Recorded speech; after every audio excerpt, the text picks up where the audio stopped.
All MP channel में आपका स्वागत है। आज हम पढ़ेंगे मध्य प्रदेश जनजातियों का वितरण। यह एक कंप्लीट टॉपिक। इसमें लगभग हम 30 प्रश्नों को कवर करेंगे जो परीक्षा की दृष्टि से काफी इम्पोर्टेंट है। आइए देखते हैं पहला प्रश्न। निम्नलिखित में से कौन सी मध्य प्रदेश की एक जनजाति नहीं है? तो इसमें 4 ऑप्शन हैं: गौड़, भील, भोटिया और बैगा। तो निम्नलिखित में से कौन सी मध्य प्रदेश की एक जनजाति नहीं है? तो इसमें से सी भोटिया मध्य प्रदेश की एक जनजाति नहीं है। ऑप्शन सी सही है। यह प्रश्न काफी इंपॉर्टेंट है। लेबर इंस्पेक्टर भर्ती परीक्षा 2017 में पहले भी पूछा जा चुका है। इस टॉपिक से हर एक प्रश्न को काफी अच्छे तरीके से पढ़ेंगे और हर एक प्रश्न काफी इंपॉर्टेंट है जो पहले एग्जामों में पूछे जा चुके हैं और हर एक प्रश्न को डिटेल से पढ़ेंगे। आइए देखते हैं प्रश्न की डिटेल। मध्य प्रदेश की प्रमुख जनजातियां। जनजाति और उनका वितरण। गौड़ जनजाति। गौड़ जनजाति मध्य प्रदेश में नर्मदा घाटी, जबलपुर, मंडला और होशंगाबाद जिले में फैली हुई है। इसके बाद भील। भील जनजाति पश्चिमी मध्य प्रदेश, धार, झाबुआ और अलीराजपुर जिलों में फैली हुई है। इनके अलावा बैगा, यह बालाघाट, मंडला और डिंडोरी में है। इसके अलावा नोट भूरिया या भाटिया, यह हिमाचल प्रदेश में पाई जाने वाली जनजाति है। यह मध्य प्रदेश में नहीं पाई जाती है, हिमाचल प्रदेश में पाई जाती है। तो इस प्रश्न से हमें काफी क्वेश्चन सीखने को मिले। प्रश्न एक रहेगा लेकिन उसमें से आपको कई फैक्ट सीखने को मिलेंगे, इसलिए हर प्रश्न को हम डिटेल से पढ़ेंगे। एक बार फिर से रिवाइज कर लेते हैं। जनजाति उसका वितरण। गौड़ जनजाति यह नर्मदा घाटी, जबलपुर, मंडला, होशंगाबाद आदि जिलों में पाई जाती है। भील जनजाति यह पश्चिमी मध्य प्रदेश, धार, झाबुआ एवं अलीराजपुर में पाई जाती है। इसके अलावा बैगा यह बालाघाट, मंडला और डिंडोरी में पाई जाती है। इनके अलावा भोटिया या भारिया हिमाचल प्रदेश में पाई जाने वाली जनजाति है। भोटिया या भाटिया यह हिमाचल प्रदेश में पाई जाती है, ना कि मध्य प्रदेश में। आइए देखते हैं अगला प्रश्न। प्रश्न क्रमांक दूसरा।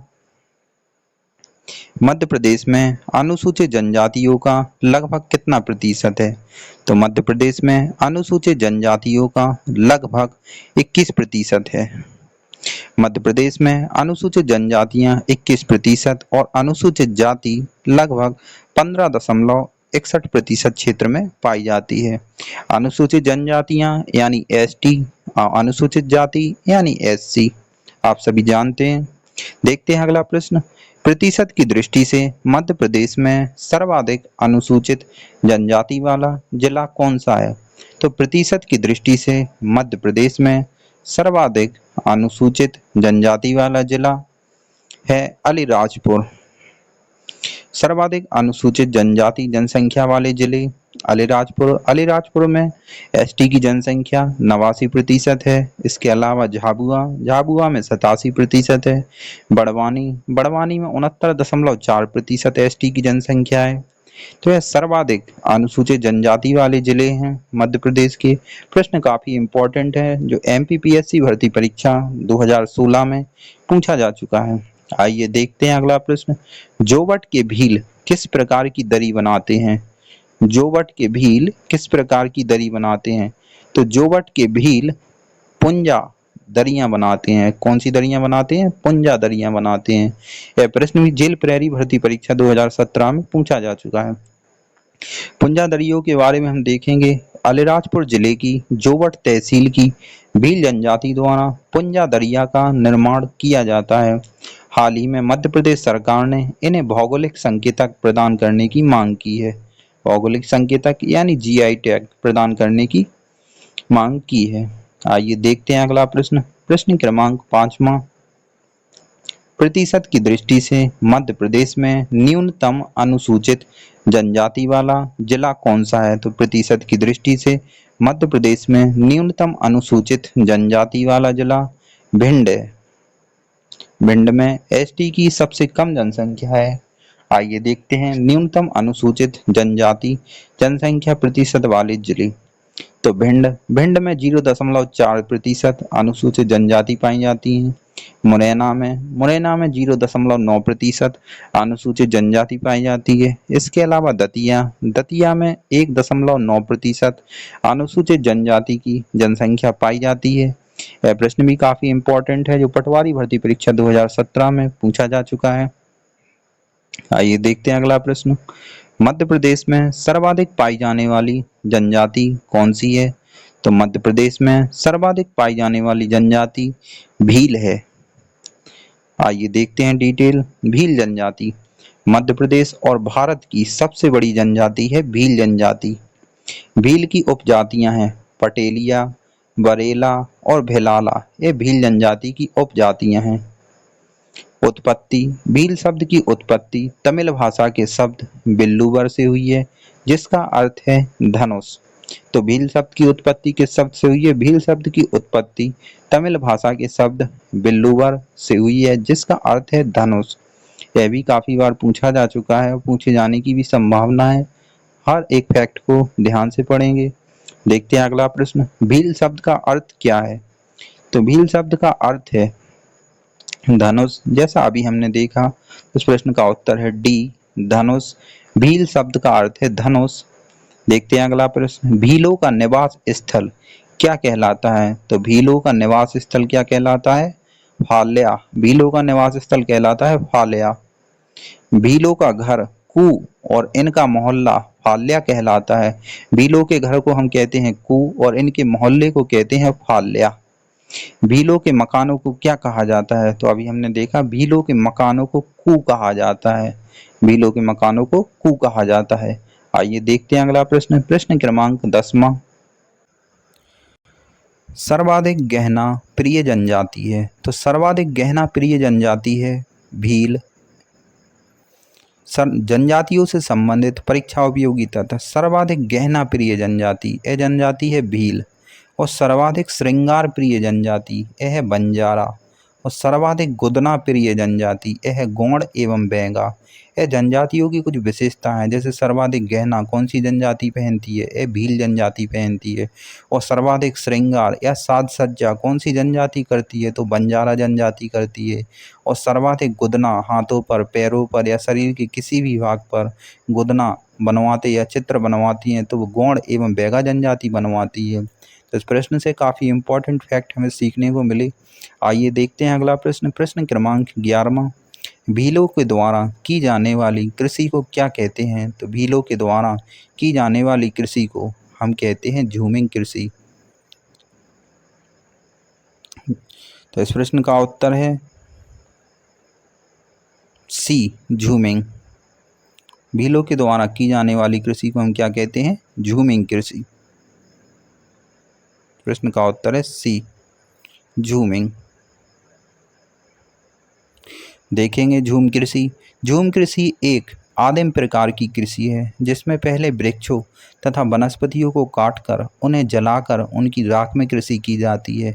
इसके अलावा चिमाता भील जनजाति की व दहिया बेवर जनजाति की झूम कृषि है। तो भीलों के द्वारा की जाने वाली कृषि को क्या कहते हैं हम? चिमाला भील जनजाति की व दहिया बेवर बैगा जनजाति की झूम कृषि है। बेवर बैगा जनजाति की झूम कृषि है। तो भीलों के द्वारा की जाने वाली कृषि को हम क्या कहते हैं? तो भीलों के द्वारा की जाने वाली कृषि को हम झूमिंग नहीं, भीलों के द्वारा की जाने वाली कृषि को हम चिमाता कहते हैं। चिमाता कहते हैं, सॉरी। इस प्रश्न का उत्तर सी नहीं, ए है। भीलों के द्वारा की जाने वाली कृषि को हम चिमाता कहते हैं। और बल्कि झूम कृषि एक आदिम प्रकार की कृषि है जिसमें पहले वृक्षों तथा वनस्पतियों को काटकर उन्हें जलाकर उनकी राख में कृषि की जाती है। चिमाता भील जनजाति की व दहिया बेवर बैगा जनजाति की झूम कृषि है। वर्तमान में यह कृषि प्रतिबंधित है। आइए देखते हैं अगला प्रश्न। भील जनजाति से संबंधित नहीं है। तो भील जनजाति से क्या संबंधित नहीं है? तो भील जनजाति से संबंधित नहीं है डी, कर्मा नृत्य। कर्मा नृत्य है वो भील जनजाति से संबंधित नहीं है। इसके अलावा पिथौरा चित्रकला, गवरी नाट्य और नंदना प्रिंट ये सभी भील जनजाति से संबंधित हैं। भील जनजाति से संबंधित तत्व। पिथौरा भीलों की प्रसिद्ध चित्रकला है जिसके प्रमुख कलाकार प्रेमा हत्या है। इनके अलावा गवरी नाट्य भीलों का प्रमुख लोक नाट्य है। नंदना प्रिंट के कपड़े का भील जनजाति अधिक प्रयोग करती है। कर्मा नृत्य बैगा और गौड़ जनजाति से संबंधित है। भीलट बाबा मनुष्य और पशुओं की सर्प से रक्षा करने वाले देव को भीलट बाबा कहा जाता है। मनुष्य और पशुओं की सर्प से रक्षा करने वाले देवता को भीलट बाबा कहा जाता है। आइए देखते हैं अगला प्रश्न। इतिहासकार कर्नल टॉड ने भीलों को क्या कहा है? तो इतिहासकार कर्नल टॉड ने भीलों को वनपुत्र कहा है। क्या कहा है भीलों को? वनपुत्र। इतिहासकार कर्नल टॉड ने भीलों को वनपुत्र और टॉलमी ने इन्हें तीरंदाज कहा है। तो टॉलमी ने इन्हें तीरंदाज और कर्नल टॉड ने इन्हें वनपुत्र कहा है। आइए देखते हैं अगला प्रश्न। प्रश्न क्रमांक 14वां। मध्य प्रदेश में कंगी कला आविष्कार जनजाति मानी जाती है। तो मध्य प्रदेश में कंगी कला आविष्कार जनजाति बंजारा को कहा जाता है। बंजारा जनजाति के बारे में देखेंगे। बंजारा जनजाति कंगी बनाने का श्रेय बंजारा जाति को दिया जाता है। बंजारा जाति को घुमक्कड़ जाति भी कहा जाता है। इन्हें श्रृंगार प्रिय जाति भी कहा जाता है। बंजारा जाति का तलवार नृत्य काफ़ी प्रसिद्ध है। एक बार फिर से रिवाइज करेंगे। कंगी बनाने का श्रेय बंजारा जाति को दिया जाता है और बंजारा जाति को घुमक्कड़ जाति भी कहा जाता है। इन्हें श्रृंगार प्रिय जाति भी कहा जाता है। बंजारा जाति का तलवार नृत्य काफ़ी प्रसिद्ध है। आइए देखते हैं अगला प्रश्न। प्रश्न क्रमांक 15वां। इनमें से कौन सी जाति श्रृंगार प्रिय है? तो अभी हमने देखा बंजारा जनजाति श्रृंगार प्रिय है। देखते हैं अगला प्रश्न। सैतम नृत्य किस जनजाति से संबंधित है? तो सैतम नृत्य यह भारिया जनजाति से संबंधित है। तो इस प्रश्न का उत्तर है ए भारिया। सैतम नृत्य किससे संबंधित है? भारिया से। देखते हैं भारिया जनजाति के बारे में। मध्य प्रदेश में जनजाति नृत्य भारिया जनजाति द्वारा भड़म और सैतम नृत्य किया जाता है। इसके अलावा बैगा जनजाति द्वारा कर्मा, परधौनी, रीना और बिलमा नृत्य किया जाता है। कोरकू जनजाति द्वारा चटकोरा, ढांडल और गदली नृत्य किया जाता है। इसके अलावा गौड़ जनजाति द्वारा सैला, गेंडी और गोचो नृत्य किया जाता है। सहरिया जनजाति द्वारा रागनी, लहंगी और दुलदुल घोड़ी यह नृत्य सहरिया जनजाति द्वारा किया जाता है। इसके अलावा मुंडिया जनजाति द्वारा गौर और पड़वानी नृत्य किया जाता है। तो यह मध्य प्रदेश के जनजातियों के प्रमुख नृत्य हैं। एक बार फिर से रिवाइज कर लेंगे। भारिया जनजाति द्वारा भड़म और सैतम नृत्य किया जाता है। बैगा जनजाति द्वारा कर्मा और परधौनी, रीना, बिलमा नृत्य किया जाता है। इसके अलावा कोरकू जनजाति द्वारा चटकोरा, ढांडल, गदली आदि नृत्य किया जाता है। गौड़ जनजाति द्वारा शैला, गेंडी और गोचो आदि नृत्य किया जाता है। सहरिया जनजाति द्वारा रागनी, लहंगी और दुलदुल घोड़ी आदि नृत्य किया जाता है। मुंडिया जनजाति द्वारा गौर और पड़वानी आदि नृत्य किए जाते हैं। यह मुड़िया जनजाति द्वारा किया जाता है। आइए देखते हैं अगला प्रश्न। प्रश्न क्रमांक 17वां। कर्मा और रीना किस जनजाति के नृत्य हैं? तो कर्मा और रीना यह बैगा जनजाति के नृत्य हैं। अभी हमने देखा। चटकोरा नृत्य किस जनजाति से संबंधित है? तो चटकोरा नृत्य यह कोरकू जनजाति से संबंधित है। गौर नृत्य किस जनजाति से संबंधित है? तो गौर नृत्य मोडिया जनजाति से संबंधित है। अभी हमने देखा। आइए देखते हैं अगला प्रश्न। प्रश्न क्रमांक 20वां। मध्य प्रदेश की निम्नलिखित जनजातियों में से किसकी सांस्कृतिक पहचान भगोरिया नृत्य शैली है? तो मध्य प्रदेश की निम्नलिखित जनजातियों में से भील जनजाति की पहचान भगोरिया नृत्य शैली है। आइए देखते हैं डिटेल से। भील जनजाति का प्रमुख उत्सव या नृत्य है। भील जनजाति का प्रमुख उत्सव या नृत्य है भगोरिया उत्सव। भगोरिया सर्वाधिक धूमधाम से झाबुआ और अलीराजपुर जिले में मनाया जाता है। इसके अलावा मालवा क्षेत्र के 20 स्थानों पर होली के समय 7 दिन के लिए आयोजित होता है। मालवा क्षेत्र के 20 स्थानों पर होली के समय 7 दिन के लिए आयोजित होता है। इसके क्रमशः 3 चरण गुलालिया, गोलगदेड़ो एवं उजाड़िया आदि होते हैं। 3 चरणों में होता है। पहला चरण गुलालिया, दूसरा गोल गधेड़ो एवं चौथा तीसरा उजाड़िया आदि होते हैं। तो अभी हमने देखा भगोरिया उत्सव एवं नृत्य। एक बार फिर से रिवाइज कर लेंगे, काफ़ी इम्पोर्टेंट है। भील जनजाति का प्रमुख उत्सव या नृत्य है भगोरिया उत्सव। भगोरिया सर्वाधिक धूमधाम से झाबुआ और अलीराजपुर जिले में मनाया जाता है। मालवा क्षेत्र के 20 स्थानों पर होली के समय 7 दिन के लिए आयोजित होता है। इसके क्रमशः 3 चरण गुलालिया, गोल गधेड़ो एवं उजाड़िया होते हैं। आइए देखते हैं अगला प्रश्न। प्रश्न क्रमांक 21वां।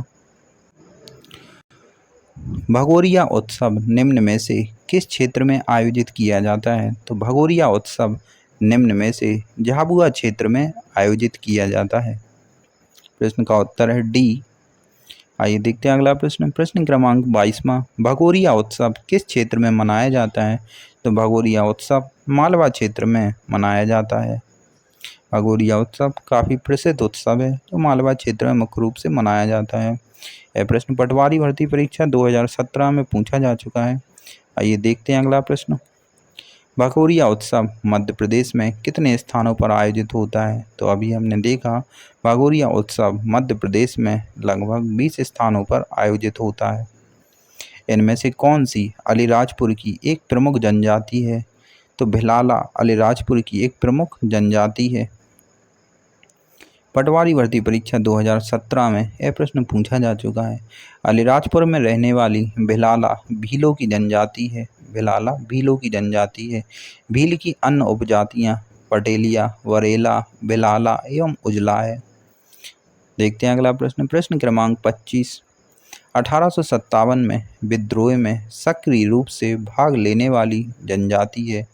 तो 1857 के विद्रोह में सक्रिय रूप से भाग लेने वाली जनजाति है भील। भील जनजाति 1857 का स्वतंत्रता आंदोलन में मध्य प्रदेश की भील जनजातियों ने सक्रिय रूप से भाग लिया। 1857 की क्रांति में भीमा नायक और टांटे भील जैसे क्रांतिकारियों ने स्वतंत्रता आंदोलन में भाग लिया और महत्वपूर्ण भूमिका निभाई। देखते हैं अगला प्रश्न 26वां। 2019 एवं 20 में मध्य प्रदेश सरकार ने किस जनजाति की भाषा को मध्य प्रदेश पाठ्य पुस्तक में शामिल करने का निर्णय लिया? तो 2019 एवं 20 में मध्य प्रदेश सरकार ने जनजाति की भाषा को मध्य प्रदेश पाठ्य पुस्तक में शामिल करने का निर्णय लिया। इस प्रश्न का उत्तर है बी गौड़। गौड़ जनजाति की भाषा को पुस्तकों में शामिल करने का निर्णय मध्य प्रदेश सरकार ने लिया। 2019-20 में गोंडी भाषा को मध्य प्रदेश पाठ्य पुस्तक निगम ने शामिल किया गया है। मध्य प्रदेश पाठ्य पुस्तक निगम में शामिल किया गया है। आइए देखते हैं अगला प्रश्न। प्रश्न क्रमांक 27वां। बैगा जनजातियाँ मुख्य रूप से कहाँ मिलती हैं? तो बैगा जनजातियाँ मुख्य रूप से मंडला और बालाघाट जिलों में मिलती हैं। बैगा जनजाति विस्तार। बैगा जनजाति मध्य प्रदेश में बालाघाट, मंडला, डिंडोरी आदि जिलों में अधिक पाई जाती हैं।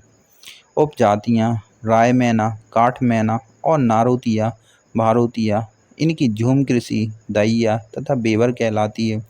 द बैगा पुस्तक के लेखक बेरियर एल्विन हैं। बैगा जनजाति शहद पर्व 9 वर्ष में एक बार मनाती है। देखते हैं फिर से डिटेल से। बैगा जनजाति विस्तार।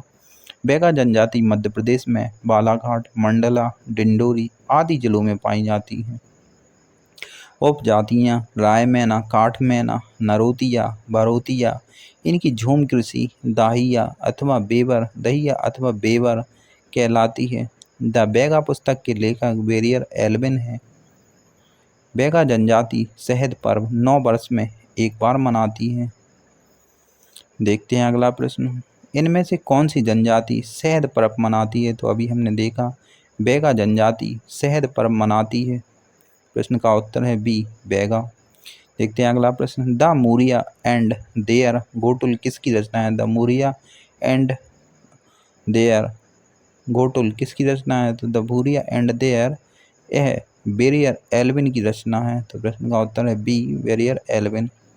बेरियर एल्विन के बारे में जानेंगे कुछ। बेरियर एल्विन इनका जन्म इंग्लैंड में हुआ था, बाद में इन्होंने भारत की नागरिकता ले ली। इनका जन्म कहाँ हुआ था? बैरियर एल्विन का। इनका जन्म इंग्लैंड में हुआ था, बाद में इन्होंने भारत की नागरिकता ले ली। इनकी प्रमुख पुस्तक निम्न है: द बेगा, द बुरिया एंड देयर घोटुल। देखते हैं अगला प्रश्न। द बेगा पुस्तक के लेखक कौन हैं? द बेगा पुस्तक के लेखक हैं बैरियर एल्विन। द बेगा पुस्तक के लेखक कौन है? Verrier Elwin. प्रश्न का उत्तर है डी, बैरियर एल्विन। देखते हैं अगला प्रश्न। निम्नलिखित में से कौन सा सुमेलित नहीं है? तो जनजाति और उपजाति। तो इसमें से प्रश्न ऑप्शन डी सुमेलित नहीं है। देखते हैं। गौड़, गौड़ जनजाति की उपजनजाति है अंगरिया, बेगा की बिजवार, भारिया की पटलिया। तो एक बार फिर से रिवाइज करेंगे। गौड़ की अगरिया, बेगा की बिजवार, भारिया की पटलिया। तो प्रश्न क्रमांक का उत्तर है डी। दिए गए विकल्पों में महार अनुसूचित जाति एससी, बाकी आगरिया, बिजवार, पटलिया अनुसूचित जनजातियां एसटी की उपजातियां हैं। तो इस प्रश्न का उत्तर है डी, कोरकू। अभी हमने देखा गौड़, बेगा और भारिया। गौड़ की अगरिया, बेगा की बिजवार, भारिया की पटलिया, बल्कि कोरकू की जो महार है एससी की जाति है, बाकी सभी एसटी की हैं। प्रश्न का उत्तर है डी। चैनल को सब्सक्राइब करें, वीडियो को लाइक करें, शेयर करें। वीडियो देखने के लिए आप सभी का धन्यवाद। अगले पार्ट में हम लगभग 30 क्वेश्चनों को और कवर करेंगे और पूरे टॉपिक को धीमे धीमे कवर करेंगे, एक कंप्लीट टॉपिक, जिससे एग्ज़ाम में कोई भी प्रश्न छूट ना पाए। हर एक प्रश्न काफ़ी इम्पॉर्टेंट है। ऑल एमपी चैनल को आप सब्सक्राइब करें। वीडियो देखने के लिए, चैनल देखने के लिए आप सभी का धन्यवाद।